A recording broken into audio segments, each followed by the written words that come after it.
These influencers are panicking after going from the internet's favorites to the internet most hated. And they're at a risk currently of losing everything they've ever worked for in the last decade after getting in the crosshair of Keith Lee today. There's this older black dude on social media who's been going viral for his food content. His content is pretty much him just pulling, the bone out the ribs and showing how tender the ribs actually are. Hence his nickname, Mr. Tenderism.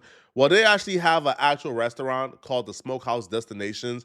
And Keith Lee came to the Smokehouse Destination to do a food review. The review started off as a pretty normal Keith Lee review, but by the end of the video, Destination Smokehouse was public enemy number one. We'll get back to the video shortly, but I wanted to let you guys know this video is being sponsored by Kalshi. Kalshi is an app where you can make money predicting current events. I put money on what the weather is gonna be every day on Kalshi. I check the weather app when I wake up. And really all I do is I look at what the highest temperature is gonna be for the day. Then I go on Kalshi and place a prediction on what I think the highest temperature is going to be for the day. I'll say probably 7 out of 10 times my weather prediction hits. Sometimes it doesn't hit. But if you want to get paid by predicting weather on a daily basis, you can do so on Kalshi by clicking the link in my description and downloading the app and using code FLACO to get $10 on your first deposit. Me and my family are currently in Marietta, California, and this, in my opinion, is the most anticipated video I've ever done. In my hand is food from Destination Smokehouse, with the tenderism. My whole mission today to see, in my opinion, is the food actually tenderism, or do I just love watching Unc? Let's find out together. I got it, let's try it, and rate 1 through 10. We spent $129.77. The customer service my family said was very good. This food was quick, it only took us 10 minutes to get it. And Unc is here, but Unc walk around with 4 different security guards, which I fully understand because people probably bombarding him non-stop. So I'm gonna show you the thing I got, and we're gonna try it and rate it 1 through 10. Holiday yams, mac and cheese, coleslaw, 2 orders of Texas toast, 4 sides of barbecue sauce, and a 3-meat plate. I got a beef rib, some oxtail, and some brisket. We gonna start with what I came here for, the beef rib. I didn't touch it, I didn't do nothing. This how it came. He goes through the food review. He gives them, a pretty great score. The food tastes amazing. But it's the end of the video that's getting a lot of controversy. So at the end of the video, Keith Lee had about $4,000 he wanted to donate to Mr. Tenderism, right? This is an older black dude, who's been making content online. He's everybody's favorite grandpa online. Keith Lee wanted to give him some money. However, when Keith Lee went to give him some money, something takes place at the restaurant that makes Keith Lee leaves without actually getting the meat or give the $4,000 tip to Mr. Tenderism. Sweet, cinnamon, a lot of spices and flavors. 8 out of 10. For me, the standout is absolutely oxtail. But past oxtail, the standout is Unc. Not only, in my opinion, is it extremely hard to get people engaged like that, to show your true personality, to be yourself, no matter how fast things take off in the space. I don't think he intended for it to go the way it's going.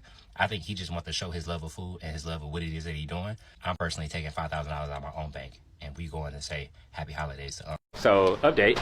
We could not get to Unc. Security said it was over with for the day. They said that he was filming something. I believe he was filming a podcast.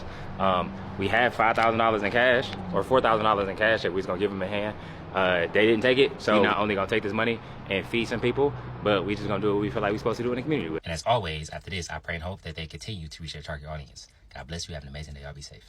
The ending of this Keith Lee review sparked several uncomfortable conversations and think pieces.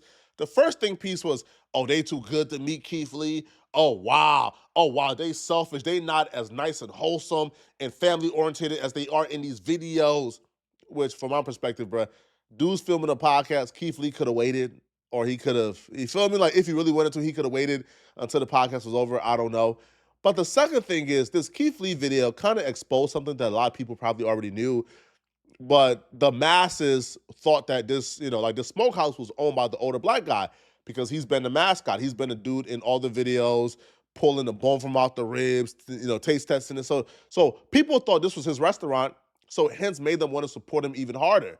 But the Keith Lee video exposed the fact that this restaurant, was not owned completely by this older black guy, that is actually like a Hispanic restaurant owned by a Hispanic family. They are white passing, but they're not white per se. So people kind of felt hoodwinked, and that led to think pieces. And then once you couple that with, oh, he couldn't come out the interview to meet Keith Lee, they thought, oh, older dude is being dragged to do these, interviews and these several things for like a business that he don't own. He's been exploited. Conversations about proper compensation began to go viral. And essentially at the end of these discussions, people began to say they don't want to support the restaurant anymore because, well, Keith Lee Exposed is not black owned and how they treated Keith Lee. Finding out that Tendernism destination was not black owned was not on my bingo card in 2025. Especially people that talk about, well, me, as somebody that talks about generational trauma. Generational trauma because you think this man got a job is crazy. Yo, black folks like this will talk you out of a good situation, bro. Don't listen to him, man. And reparations. For everybody saying, I don't see the problem with it. The fact that this man was able to grow a business is exactly what slaves did in this country. We picked cotton, we made the US billions, and then they gave us our freedom. These people are ridiculous, man. Comparing a 9-to-5 to slavery. First off, you don't even understand the framework of their working relationship. But let's just say he did have a 9-to-5. Don't listen to unemployed people online. They would have you crashing out and making bad life decisions. So let me get this straight. This dude, if he is a 9-to-5 employee, was a 9-to-5 employee before he came on the internet. Was a 9-to-5 employee before y'all knew who he was. Was they taking advantage of him when they was paying his salary and paying him to work and giving him a job before he became internet famous? Was it exploitation then? But it's exploitation because he's online working for the business and promoting it. I don't feel like this is exploitation at all. I feel like, yo, if he proves his worth, then you come to the table and you ask for equity where it is. But to say, because he's not the owner, 100%, the owner 100%, it's not his business 100%, that they are exploiting him is crazy. Where was y'all at when he needed a job? If he could have found a better job than this, he would have had a better job than this before the internet. But the fact that he didn't, these were the people who took care of him before y'all knew who he was. But now y'all found out who he was. Now y'all want to give y'all 3 cents and have him turn on the people who had his back before anyone of you guys knew who he was. Y'all are out of your minds. Y'all are literally insane. And now we're still fighting for reparations in 2025, while every other nationality that has ever been wronged in this country has pretty much received some type of reparation. If this man does not get his own business, I will know that this is set up by design, because I'm not trying to be rude. Other than owning the business permit and being a renter of that building, what does the owner do? I didn't even know there was a different nationality in that building as far as ownership or who could be working on something. So part about giving black people equity back is allowing them to have money and investments in things. And if all that man has is a job, I'm not okay with this at all. They did an interview with Willie D so they could speak on everything, including whether or not he's an employee or an owner, as well as the Keith Lee situation. And I'll be real, bro. Yo, hearing these people kind of speak on this really made me feel bad for them, bro. Yo, because at the end of the day, man, they just running a business, okay? And if Keith Lee showed up unexpected, if Keith Lee showed up when they wasn't really expecting him, yo, is it like their obligation to treat Keith Lee better than they would treat anybody else and stop the podcast they've had scheduled, I would assume, for a while now, and then leave the podcast to go cater to Keith Lee? No, because they wouldn't do it for anybody else, right? But because of that, they're now getting more hate than I think they've ever expected in life. So really solid. We were like 3 weeks out from planning it, and a lot of hiccups happened. We were so late in the day, but when we were doing it, we were just totally locked in. So I found out at the end of it was only 30 minutes too. It was a 30-minute podcast. Mm-hmm. So at the end, our head of security / host, Josh, came over. He's like, "Hey, Nick, man," it's like some guy came and he was trying to meet Walt to give him a $5,000 tip. I was like, "Oh, that's kind of weird," because we've had like streamers come in trying to like come in and get weird content. So we love the exposure, but we don't need weird exposure. So he took it and he didn't know. That was another shocking thing. Me, my friend Walter French, who was off camera, and then one lady who was working that day are the only 3 people in the restaurant who knew who he was. And I was in shock. I didn't even know it was Keith Lee until like 15 minutes after I heard about the tip. So as soon as I got the idea, I started messaging him, and I went out into the parking lot trying to find him. I was hoping he was going to be at our restaurant when we were in Hemet in our original location. I know who he is. I'm a food guy, and I'm on the internet all the time. I do all our social media, so I'm well aware. And it would have been a great boost to us in Hemet, you know.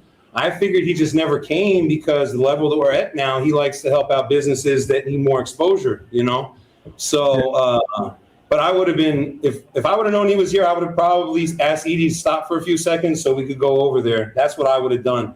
This dude don't really strike me as like as a colonizer, if that makes sense, right? Like you could smell the colonizer blood in the spirit in somebody, but this ain't no colonizer, bro. Like this is not a dude that I would say is like a mean spirited human being.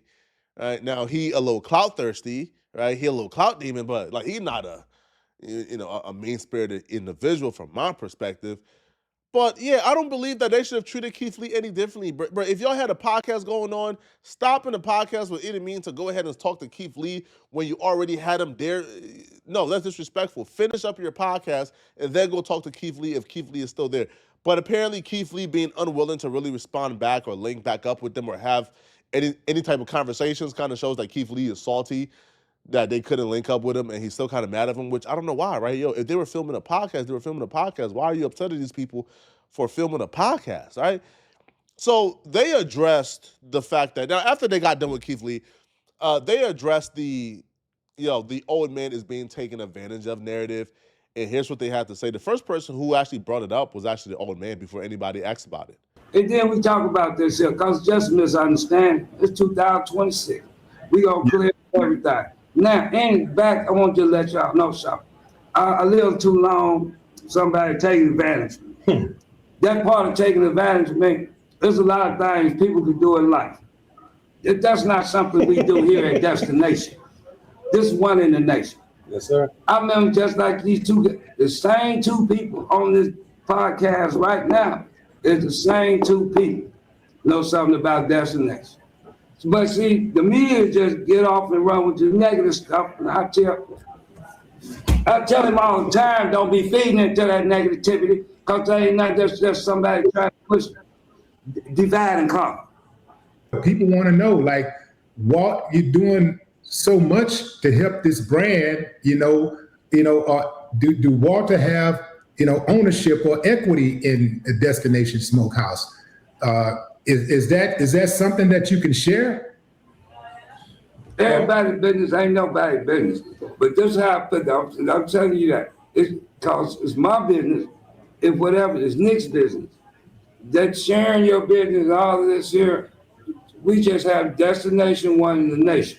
We on one kick. I can't get all sharing personal, how much money or this and that. I'm letting, we cut this dude a chase. He's not taking advantage of me. We're going to be here until the end. And as far as ownership goes, as much as I'll say, because I'm going to respect Walt's privacy, Walt is definitely a part of this business. He is not an employee. I would be safe to say that the finances that we have both been able to increase into our bank account since we've been here has been something great for both of us.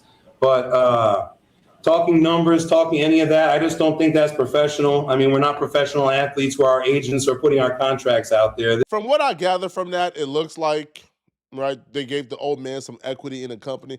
The old man don't look like no dummy either. But what I would say, man, my only advice to the old man, when you start talking to bosses, because I'm sure they probably own more equity than him, so they are still his boss. When you start talking to your bosses like, oh, we in this together until the end, oh, this is forever, this is never ending, that's usually when the exploitation starts. You don't want to have that language, bro, right? Especially with a boss, right? Especially in the workplace, right? Understand this, it's never personal. The minute these folks begin to understand that they could save a little more money or make a little more money with you not being in the picture, you will be out the picture. So understand, I want you to understand that. But for the most part, Dave has been good to you. Dave employed you.